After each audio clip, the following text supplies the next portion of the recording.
by states to control speech, especially in Europe, is, to me, it's a manifestation of kind of establishment concern about how bothered people are about any number of trends, because they wouldn't need to keep doing this if it wasn't the case that people wanted to keep complaining.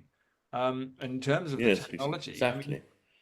the way, I mean, again, there's a good deal of writing about this in Against the Machine, but the notion of the Internet of Bodies is not a conspiracy theory. That's exactly where things are supposed to go next. So the smartphone is precisely supposed to be a kind of stepping stone towards the chip in the body.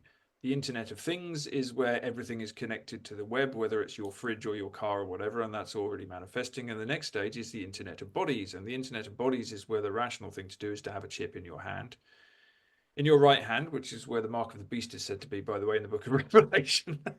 But no, I'm sure that's a pure coincidence. But you have that, and people have done this already, by the way. People in various parts of the world already chipped. I met a man once who had a chip in his arm who liked to call himself the world's first cyborg, and this was 10 or 15 years ago, and he was very pleased with it. I think you wrote about it, yes. Yeah, I think I did. And so this is very much the way that the future is supposed to be planned. And again, from the perspective of your thesis about left hemisphere dominance, it makes perfect rational sense, Oh, because everything is connected absolutely. to everything else. We can do everything just with the chip in our arms. We're connected. I mean, you can walk into a shop with this chip in your arm. There don't need to be any human beings in the shop to sell you things. You walk through the shop, the scanners will notice what you've picked up, and then you just walk out of the shop again. Very rational. At the same time, the money will be taken from your bank account. You don't have to get your credit card out. You don't have to speak to any human beings. The whole world becomes this frictionless technological thing, which a certain type of person, who is very left hemisphere dominated, presumably, thinks is wonderful.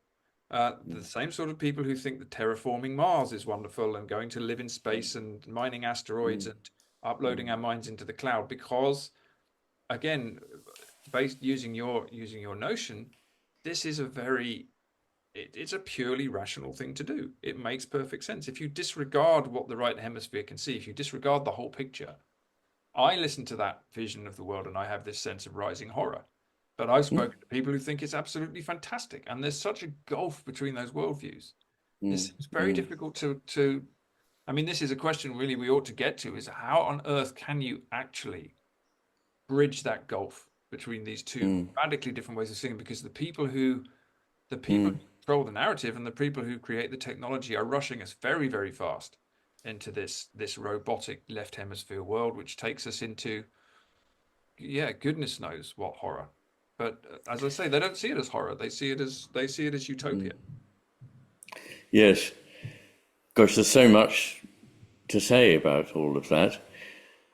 Part of it is, I think, the complete loss of any understanding of what it means to be human, to be a human being. We no longer know who we are, what we're doing here, and everything that makes life more frictionless, even if we sacrifice our freedom, our dignity, and everything to just being this consuming entity that needs to be, serviced with food and whatnot, and preferably shouldn't travel and and allow the state to read its mind so that it's not going to think any contrary thoughts.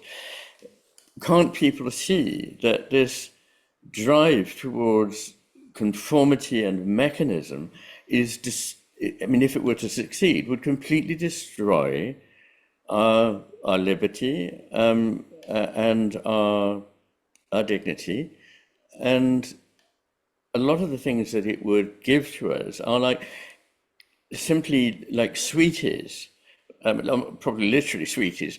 But I'm thinking, when people talk about wanting to become a machine, of the very famous story of Pinocchio, which was of a mechanism that wanted to become a real person. I mean, Pinocchio wanted to be a real boy. And in the actually not at all bad Disney film of it, which I remember seeing in my childhood, he's taken by somebody almost like a sort of grooming person to a playland in which everything is shiny and colored and nobody needs to do any work. And for a minute, he's sort of seduced by this and has to learn the hard way that actually that is not going to be a route to anywhere that he wants to go, and it's not compatible with being alive. But I would get, and I'm sure a lot of listeners will go, "What is he talking about?" But I want to say, I think we completely mistake ourselves when we think that every kind of friction, every kind of opposition, every kind of restriction is something that should be done away with and is negative. Fulfillment is often something which doesn't come unless you've overcome some kind of obstacle in doing it. And in doing so, you increase the capacity of what a human being can do, and certainly what you can do. But somebody who has never done that and has never actually suffered or had their will thwarted will be turning into a monstrous person who will have no friends and is not a good person to know. Suffering is part of what makes us fulfilled. And I say that quoting Viktor Frankl, I mean, who after all saw his family destroyed in a concentration camp and only narrowly escaped with his life from one himself. But I mean, he, after all, was an authoritative figure, and he said the three things that make a human life fulfilled are that being together with other human beings, which I know there is a vast amount of evidence that this is important to human happiness and health. He didn't say together with nature, which I think is an important one, but he did say feeling that you have overcome some obstacle in order to achieve something important. And the third thing was to have suffered. And that in suffering we are humanized. And so suffering, obviously suffering is not something one should seek out, of course. And there is suffering that is so unconscionable and so appalling that it's hard to know what to say about it, and it's a famous problem for all of us to understand it. But nonetheless, resistance and what we call the negation of things is often the pathway to something greater. You know, Goethe has this line, in der Beschränkung zeigt sich erst der Meister. In limitation, it is that the master shows his mastery.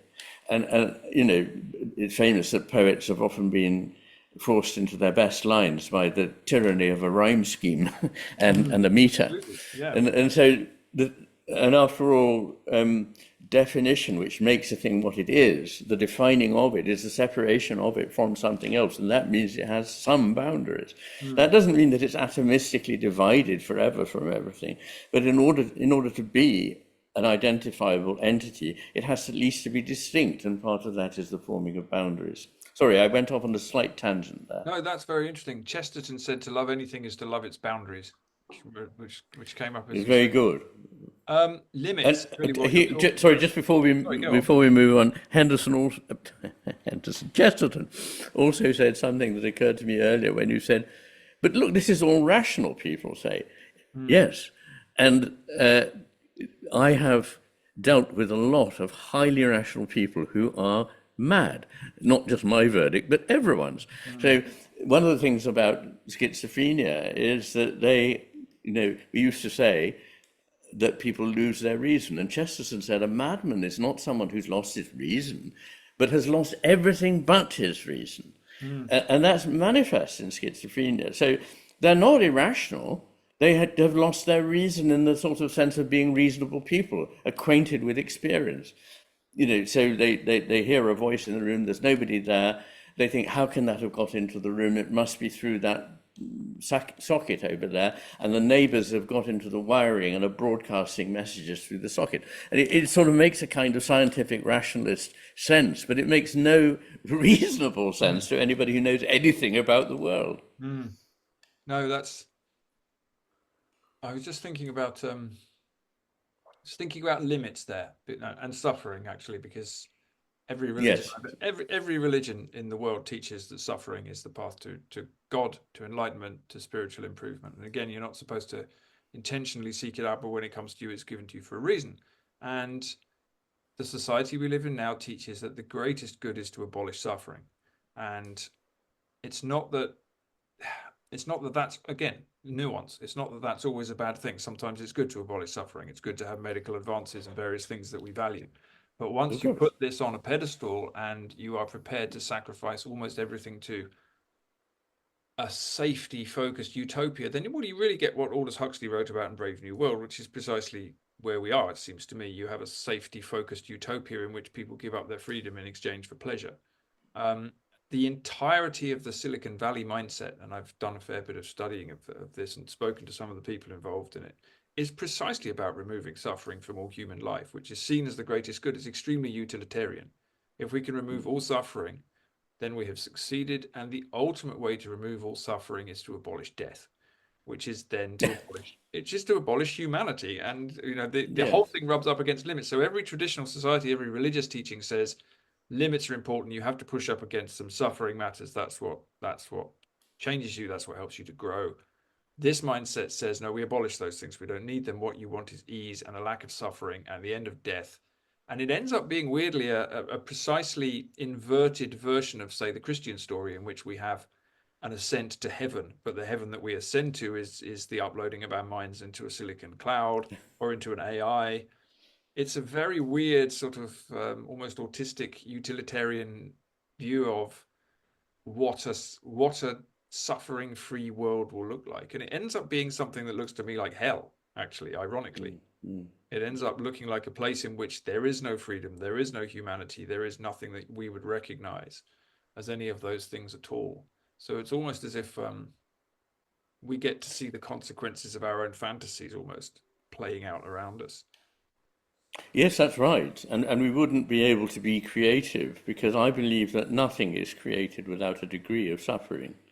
There has to be a push against something that causes something to come into being. People may disagree about that, but in any case, I think, like you and like all the great religious traditions, that we grow and become more through suffering and through death. As Goethe said, death is nature's way of making more life.